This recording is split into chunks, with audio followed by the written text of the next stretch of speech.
오는 29일이면 사실 수요일이면 21대 국회 임기가 끝나요. 근데 임기 말에 이렇게까지 뜨거웠던 적이 있었나 싶습니다. 네. 지금 연금 개혁 문제가 다시 달아올랐는데 뭐 시작은 더불어민주당 이재명 대표가 얘기를 시작한 거죠. 근데 이제 지금 여당이 제시한 소득 대체율 44%를 전적으로 수용하겠다라고 밝혔는데 여기에 이제 국민의힘은 당의 공식 최종안은 아니었다는 입장이더라고요. 그리고 이제 김진표 국회의장이 어제 이제 긴급 기자간담회 열고 21대 국회에서는 모수개혁을 하고 22대 국회에서 구조개혁 추진하자 이렇게 밝혔어요. 그러면서 이제 마지막에도 본회의 열어서 처리할 수 있다. 이 상황을 어떻게 보시나요? 이게 용어들이 너무 이게 무슨 그 암호 같아 가지고 사실 맞아요. 이제 이해하기가 쉽지가 않은데 사실은 이게 21대 국회에서는 물 건너갔다라고 서로 생각하고 있었지 않습니까? 근데 이 문제에 점화를 시킨 것은 사실 이재명 대표가 아니라 조선일보입니다. 조선일보가 지난주에 일주일밖에 안 남았다. 21대 국회 이거는 처리해라. 그러니까 모수개혁. 그러니까 모수개혁이라는 것이 우리가 내는 그 보험료는 더 높이고 그다음에 나중에 받게 되는 돈은 지금 40% 그러니까 지금 수입의 40%인데 그것도 44든 45든으로 높이자. 요 숫자를 이제 조정하자라는 게 모수개혁인데 요거는 처리하자. 이번에 개혁하고 그다음에 구조개혁. 구조개혁이라는 것은 지금 어쨌건 이 모수개혁을 하더라도 2055년에 고갈돼 연금을 2064년까지 미루는 것밖에 9년밖에 시간 버는 것밖에 안 되니까 구조를 그러니까 수술을 해야 된다. 그래서 기초연금, 국민연금 통합하고 아니면 지금 다음 세대들의 연금은 신연금으로 주머니를 따로 만들자라든지 이런 구조개혁을 그거는 22대 때 하자라는 얘기를 신문의 일면에 쓴 거예요. 조선일보가. 그러니까 이재명 대표께서 그 다음 날인가요? 그러니까 마치 화답을 하듯이 그럽시다. 우리 이거 합의해 가지고 처리합시다라고 했다가 국민의힘이 안 하겠다고 하니까 그 다음 날에는 아예 국민의힘 안을 아예 44% 우리가 받을게요. 이렇게 하면서 이제 막 밀어붙이고 계신 거란 말입니다. 그런데 이제 그 설명을 드리자면 국민의힘의 안은 44% 원래 3이었는데 44로 하되 그러면 구조개혁을 같이 논의하자라는 게 국민의힘의 개혁안 연금개혁 이제 협상 아니었던 거거든요. 근데 구조개혁은 빼놓고 44를 우리가 받을게라고 하면 저희 당의 이제 그 중진들의 입장은 요거 모수개혁만 이번에 하고 나면 윤 대통령 임기 안에 연금개혁은 물 건너가는 거다. 더 이상의 동력이 없을 것이다라고 이제 우려하는 거죠. 그러면 사실 9년을 늦추는 것밖에 큰 효과가 없을 것이다라고 보는 겁니다. 그래서 22대 국회에서 모수개혁, 구조개혁 같이 해서 윤 대통령이 임기 안에 확정하겠다고 하지 않았습니까? 그러니까 그때 같이 하자라는 것이 이제 저희 당의 입장인 거죠.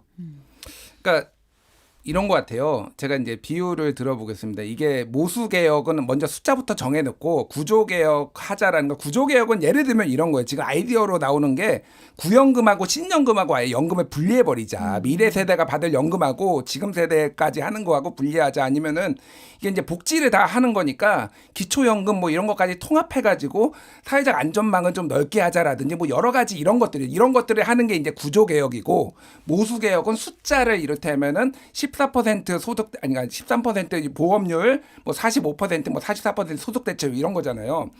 저는 의대 증원 문제를 여기에 딱 대입할 수가 있을 것 같아요. 의대 증원 문제. 예. 자, 지금 의사들이 얘기를 하는 게 지금 구조개혁을 같이 하자라는 거예요.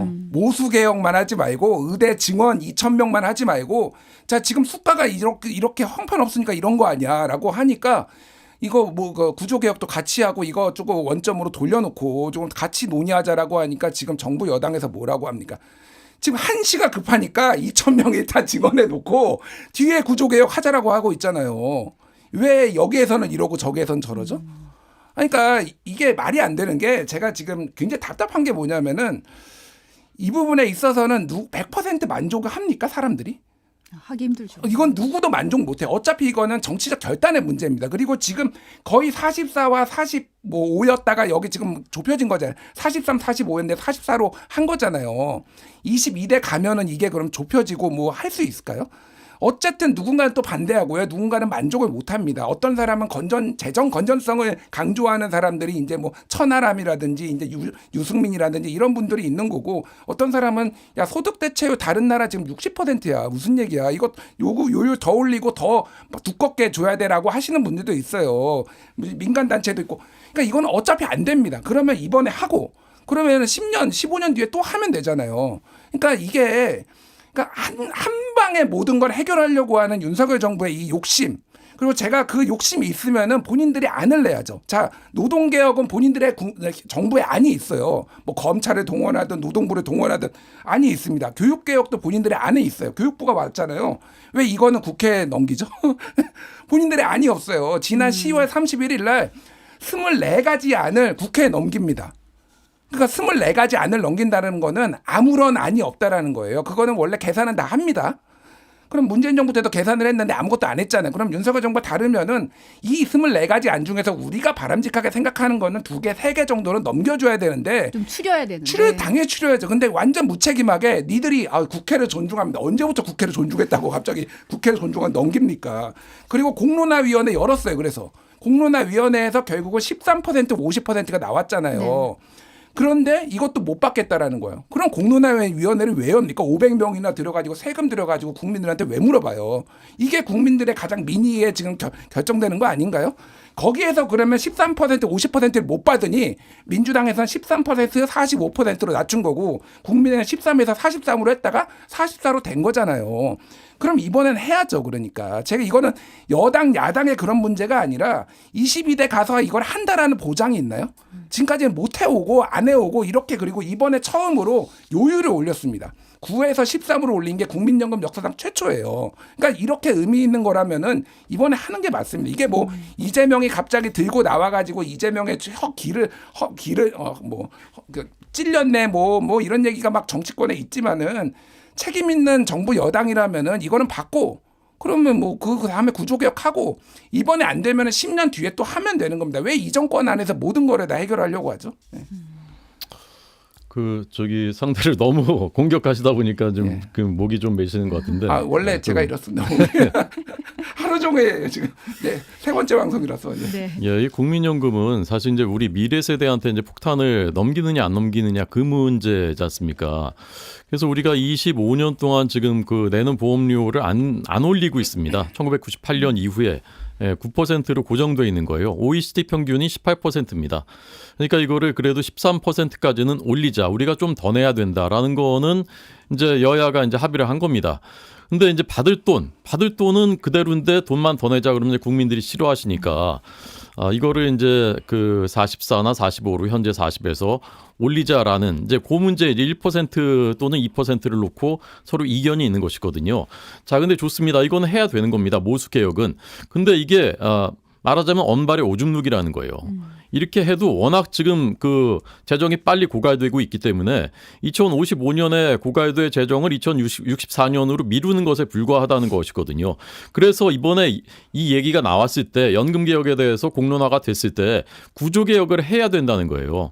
그래서 저는 이재명 대표께서 정말 진심이 있으시다면, 이 연금개혁 문제에 정말 진심이 있으시다면, 전 사실 개인적으로는 그렇게 진심이 있는 것 같다라고 생각하지 않는데, 정말 진심이 있으시다면 자, 그러면 올해 안에 구조개혁도 논의를 끝내서 확정을 합시다. 그 전제로 이번에 모수개혁은 합시다라고 이제 말씀을 하시든지, 반드시 윤 대통령 임기 안에는 이 구조개혁에 대해서 여야가 합의를 하겠습니다라고 하시든지, 아니면 그걸 다 합쳐서 올해 안에 22대 국회에서 모두 이번 모수개혁안까지 합쳐서 처리합시다라고 하시든지, 이렇게 하면 전 진심이 좀 느껴질 것 같아요. 근데 저는 지금 이재명 대표께서 보이시는 것은, 자, 이거 기회를 잡았으니까 내가 주도할 수 있는 것처럼 그런 기회니까 마치 대통령실에서 좀 주저하는 것 같고, 그러니까 이번에 빨리 이것부터 하겠다, 내가 이 깃발 들고 나가겠다, 이렇게 느껴지거든요. 좀 진심을 좀 더 보여주시면 좋을 것 같습니다. 제가 요거는 언론사 사설 제목만 좀 말씀을 드릴게요. 경향 3대 개혁이라더니 연금개혁 처리 반대한 이해불가 여권, 국민일보 대통령실 여당의 야 연금 제한 거부 이해 안 된다. 조선 연금 내는 돈 14% 합의 먼저 처리하자는 국회의장의 제안. 이거는 김준표 의장에 대해서 좋은 얘기를 해준 거고요. 동아 여 21대 국회 연금개혁 무산 뒷감당할 자신 있나? 뭐 다 이래요. 한겨레 연금안 처리 의장 제안 거부한 여권 개혁 의지는 있나? 이게 지금 진보 보수 중도 할 것 없이 지금 정부 여당을 다 비판하고 있습니다. 이런 데는 이유가 있는 거예요. 그러니까 이게 지금까지 과정들을 제가 쫙 설명드렸잖아요. 한마디로 의지가 없다라는 거예요. 그러니까 22대 가면 됩니까? 그러니까 할 수 있는가? 제가 다른 방송에서 개헌도 원포인트 개헌부터 하자. 선거 왔을 때 이러면 평생 못한다 개헌 얘기하는 이유가 할 수 있을 때 뭐라도 해야 되는 겁니다. 여기까지 지금 44라는 숫자까지 완전히 합의를 봤는데 그러면 어떻게 합니까 이거를? 저는 할 수 있을 때 개혁은 뭐든지 해야 된다라고 보고 이거는 정부 여당에서 조금 좀 전향적으로 생각을 해주셔야 돼요. 완벽할 수 없습니다 이거는. 중요한 문제니까 제가 30초만 더 말씀드리겠습니다. 대통령께서 지난 5월 9일날 그 기자회견 했을 때 연금 개혁에 대해서 저는 이제 진심이라고 저는 이분의 이제 평소에 이제 성정이나 이 연금 개혁 그동안에 강조해왔던 걸로 봤을 때 진심이라고 저는 받아들였는데 이 문제는 임기 내 반드시 해야 한다라고 못 박았습니다. 그리고 국민들이 더 관심을 가질 수 있도록 폭넓게 공론화를 한 뒤에 최소 70년을 끌고 가야 되는 과제이기 때문에 22대 국회에서 이거를 논의를 하고 나 임기 내에 확정하겠다라고 이제 밝혔거든요. 저는 그런 그 진심이 있다고 생각하고 22대 국회 안에서 했으면 좋겠고 모수 개혁만 이번에 하자라는 것은 아까 말씀드린 대로 보수 언론인 조선일보가 발제를 했을 정도를 그리고 저희 당 안에서도 뭐 윤희숙 등등 이거는 해야 된다라고 찬성하는 분이 있을 정도로 저는 이거는 무조건 뭐 그 어느 쪽이 반드시 옳다라고 저는 생각하지는 않습니다. 그러나 전제는 모수 개혁이 이번에 한 걸로 끝이 아니다. 이재명 대표와 민주당이 구조개혁이 이제부터 시작이다라는 그런 진심과 그런 계획은 밝혀주셔야 된다라고 저는 생각합니다.